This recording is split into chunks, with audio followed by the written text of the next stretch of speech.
Capillary action.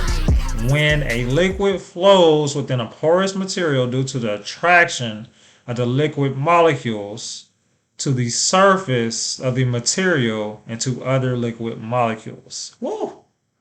Man, why they got all these words? I had a reason. I had a reason. What was the reason? I had a reason. What was the reason? What was the reason?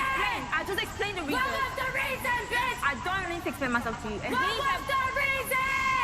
Okay, so let me say that one more time. Technical definition. When a liquid flows within a porous material due to the attraction of the liquid molecules to the surface of the material and to other liquid molecules. Okay, so that's the definition of capillary action. What exactly does that mean? If you guys ever seen like capillary tubes, right? You see this in like hospitals or like if you ever had your blood drawn, right? If you notice, we all know that we got gravity, right? That liquid is usually going against gravity, okay? So it's going against gravity, but it's somehow going up, okay? And when we think about this, this is all capillary action is, okay? It's flowing within a porous material, in this case, that tube, okay? And there's a certain attraction that the liquid molecules have, but the surface molecules have another type of attraction, okay? And because of these opposite attractions, okay, we're going to see it go against the grain, in this case, gravity, and it goes up. That's basically what capillary action is, okay? A lot of people put a lot of time in this, trying to research this. Man, it was over like 20, 30 people who just studied capillary action. It's crazy. Okay, but they figured it out, and thanks to them, we understand this whole action now. Now, let's talk about those forces, new types of forces that we're going to talk about here. We have adhesive forces and cohesive forces. Now, this is what I was talking about right before, right? I was talking about this right before, how the surface of that water has a different type of force, and it's one of these, okay?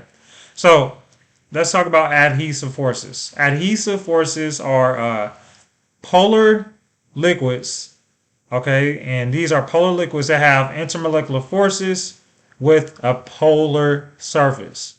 So basically, you're going to be attracting your outer liquid molecules to the surface. So these two are attracting each other. Cohesive forces are intermolecular forces of the liquid for itself. So this is basically holding the liquid together, okay? So you have adhesive, where there's some attraction between the liquid and the surface, okay? But then you have cohesive forces, which we'll see is a attraction just between the liquid itself, okay? So we're not worried about nothing else. These are just forces between me and my people, okay? Think of that as cohesive forces. Adhesive, you're attracted to something else, okay? So in this case, the liquid is attracted to that surface. Okay. Now, what I have here, this is a good photo of showing the difference between adhesive and cohesive bonds here. Okay. So, the picture that is to the left, okay, is water, and the picture towards the right is mercury. Now this is water. We just put some dye in there. That's all that is. It's just dye. So water has, in this case, adhesive bonding, okay, or hydrogen bonding. Okay, just to remind everybody, adhesive, okay, hydrogen bonding taking place here. Now, because of this adhesive bonding that water has, okay, those polar molecules, the adhesive bonding will be stronger than the cohesive bonding, in this case of the tube itself.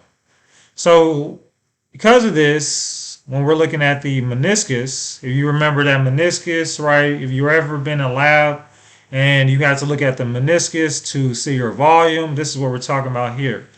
So because of that, right, it's going to concave. It's going to have a concave meniscus. So basically it's going to be dipping like this. right? It has a dip. Um, but if we look at mercury, mercury in this case has cohesive bonding taking place. Okay, so cohesive forces once again are those forces of the liquid. They're attracted to itself. So because they're attracted to their self, right, and it's a stronger attraction towards itself. This impacts the meniscus, all right, and how it interacts with the tube. So in this case, mercury, if you ever looked at mercury, has a convex meniscus. So instead of dipping, like normal liquids, mercury gotta be different, and it's going to convex up. All right, so convex is it's going up.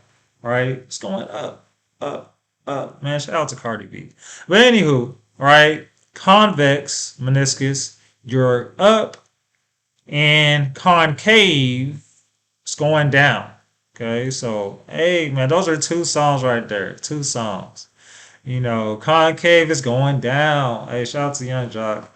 And convex is going up. Shout out to Cardi B. All right. Or whoever. Just think of up. Convex, you're going up. Concave, you're going down. Okay. And once again, this is just because of the type of bonding we have here. And key things I want you to pay attention to: adhesive forces. This is where, once again, you're seeing attraction between your liquid and the surface. Cohesive forces is just attraction between the liquid itself. Okay.